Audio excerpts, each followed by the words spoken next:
Good morning, boys and girls. Today's read aloud is about a woman that most of you have heard of before, and she is normally the woman we associate with the civil rights movement, along with Dr. Martin Luther King. But she's just one of millions of Americans that had to deal with mistreatment. And her name was Rosa Parks, and I'm going to tell you her story today. The reason I'm telling you this story is to show you how far America has come since this time. Rosa by Nikki Giovanni,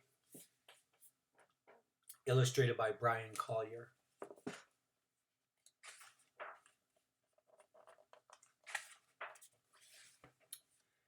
Mrs. Parks was having a good day. Mother was getting over that touch of the flu and was up this morning for breakfast at the table. Her husband, Raymond Parks, one of the best barbers in the county, had been asked to take on extra work at the Air Force Base. And the first day of December was always special because you could just feel Christmas in the air.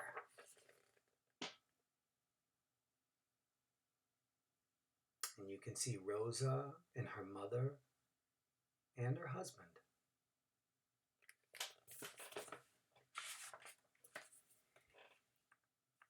Everybody knew that alterations department would soon be very, very busy. Alterations are when you fix and mend and take up and take in clothes. But Mrs. Parks would laugh each year with the other seamstresses and say, "Those elves in the North Pole have nothing on us." The women of Montgomery, Alabama, both young and older, would come in with their fancy holiday dresses that needed adjustments on their Sunday suits and blouses that needed just a touch. A flower of some velvet trim or some velvet trimming or something to make the ladies look festive. Rosa Parks was the best seamstress. The needle and thread flew through her hands like the gold spinning from Rumpelstiltskin's loom. The other seamstresses would tease Rosa Parks and say she used magic. Rosa would laugh. "Not magic, just concentration," she would say. Some days she would skip lunch to be finished on time.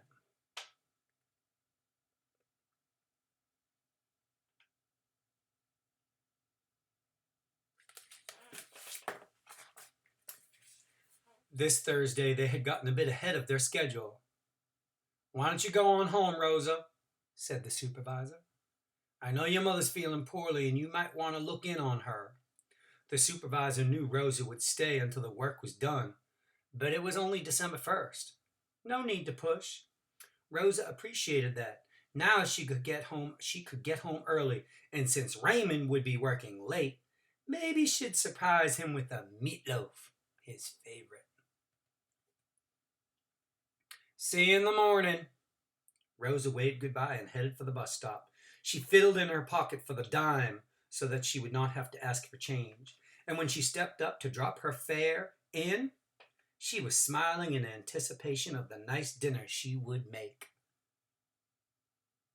As was the evil custom, then she got off the bus and went to the back door to enter the bus from the rear.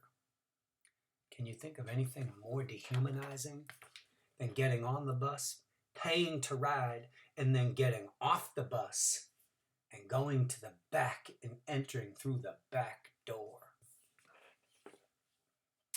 Wow. Rosa saw that the section reserved for blacks was full, but she noticed the neutral section, the part of the bus where blacks or whites could sit, had free seats. The left side of the aisle had 2 seats, and on the right side, a man was sitting next to the window. Rosa decided to sit next to him. She did not remember his name, but she knew his face.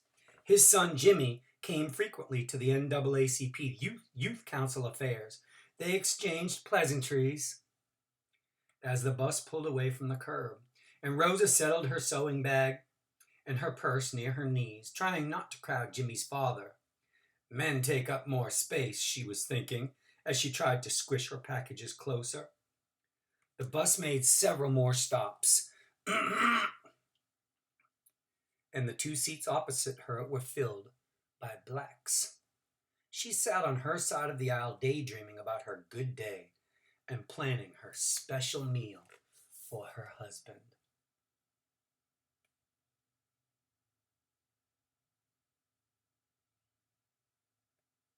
There's some beautiful artwork here.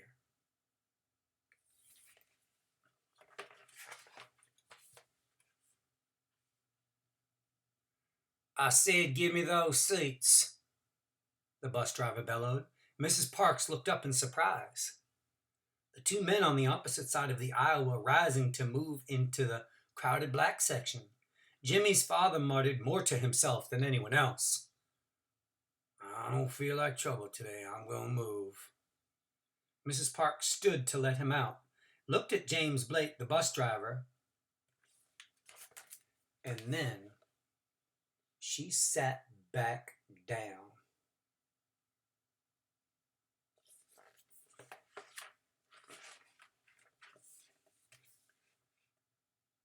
Hey, you better make it easy on yourself, Blake yelled. Why do you pick on us? Mrs. Parks asked with that quiet strength of hers. I'm going to call the police, Blake threatened. Do what you must, Mrs. Parks quietly replied.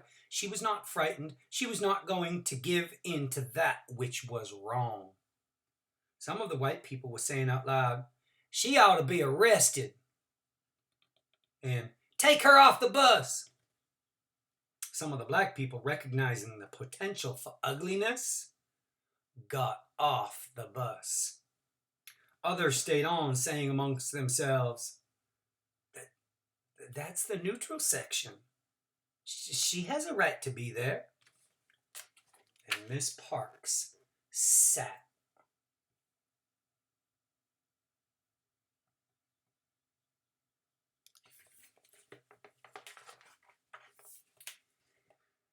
As Mrs. Parks sat waiting for the police to come, she thought of all the brave men and women, boys and girls, who stood tall for civil rights. She recited in her mind the 1954 Brown versus the Board of Education decision, in which the United States Supreme Court ruled that separate is inherently unequal. She sighed as she realized she was tired. Not tired from work, but tired of putting white people first. Tired of stepping off sidewalks to let white people pass. Tired of eating at separate lunch counters and learning at separate schools. She was tired of colored entrances and colored balconies and colored drinking fountains and colored taxis. She was tired of getting somewhere first and being waited on last. She was tired of separate. And definitely she was tired of not equal.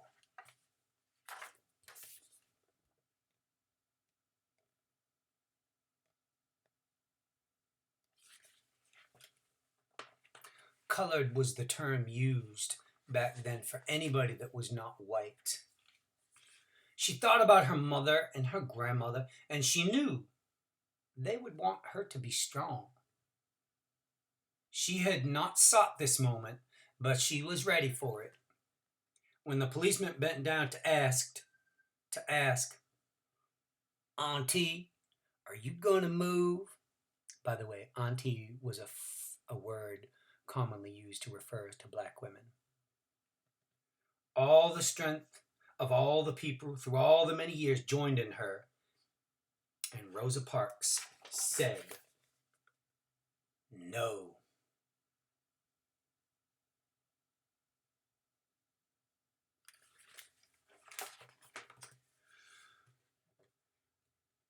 Joanne Robinson was at the Piggly Wiggly. That was a supermarket chain back then. She was at the Piggly Wiggly when she learned of the arrest. She'd stopped in to purchase a box of macaroni and cheese. She always served macaroni and cheese when she baked red snapper for dinner. A sister member of the Women's Political Council approached her just as she reached the checkout line. "Not Mrs. Parks," Mrs. Robinson exclaimed. She then looked furtively around. "Pass the word that everybody should meet me at my office at 10 o'clock tonight."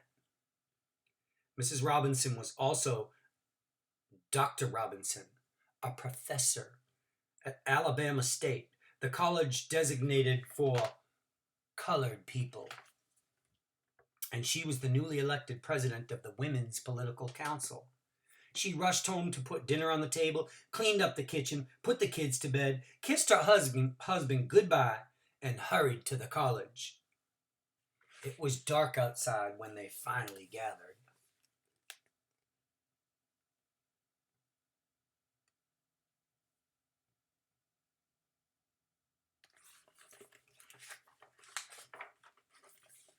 The 25 women first held hands in prayer in hopes that they were doing the right thing. After all, they were going to use the stencil maker, printer, and paper of Alabama State without permission. If they were caught at the college, they could all be arrested for trespassing. But they were working to undermine a vicious law. They decided that they would stand under the umbrella of courage Rosa Parks had offered, keeping off the rains of fear and self-disgust. The women quickly formed groups to carry out each task. Making the stencils was the most difficult because the machine keys had to be struck very hard so that the letters would be clearly readable. If a mistake was made, the whole page had to be thrown out. It took a lot of concentration. There's the women gathered making signs. The posters read, "No riders today. Support Mrs. Parks. Stay off the buses. Walk on Monday." The women made enough posters for almost every citizen of color in Montgomery. The next morning, as people read the posters, they remembered the joy they felt when the Supreme Court declared that separate was not equal. They were sure that once the highest court in the land had spoken, they would not be treated so badly. But that was not the case.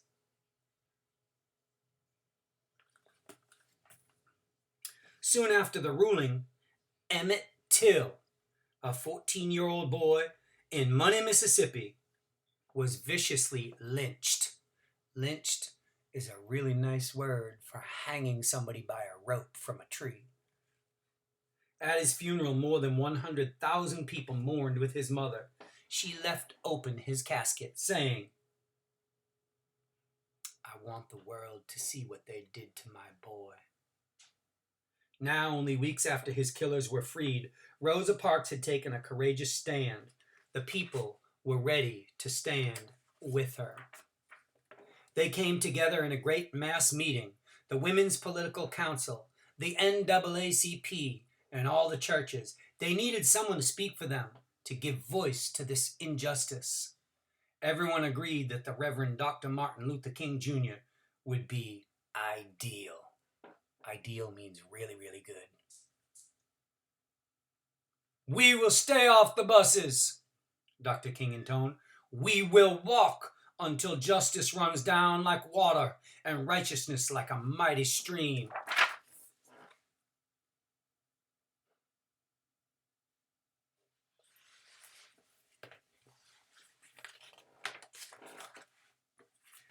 And the people walked. They walked in the rain. They walked in the hot sun. They walked early in the morning. They walked late at night. They walked at Christmas. They walked at Easter. They walked on the 4th of July. They walked on Labor Day. They walked on Thanksgiving. And then it was almost Christmas again. And still, they walked.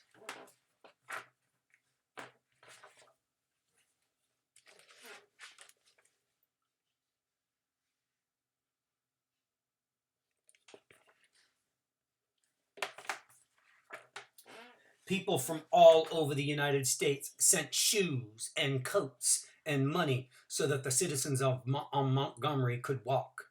Everyone was proud of their non-violent movement, and the sole force that bound the community together would sustain many marches for the years of struggle that were yet to come.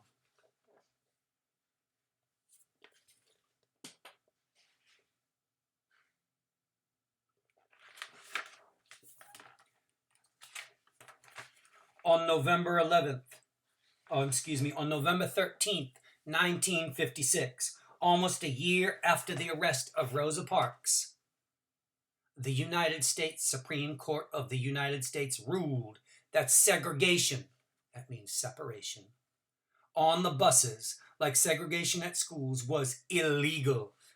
Segregation was wrong. Rosa Parks said no so that the Supreme Court could remind the nation that the Constitution of the United States makes no provision for second class citizenship. We are all equal under the law and are all entitled to its protection. The integrity, the dignity, the quiet strength of Rosa Parks turned her no into a yes for change.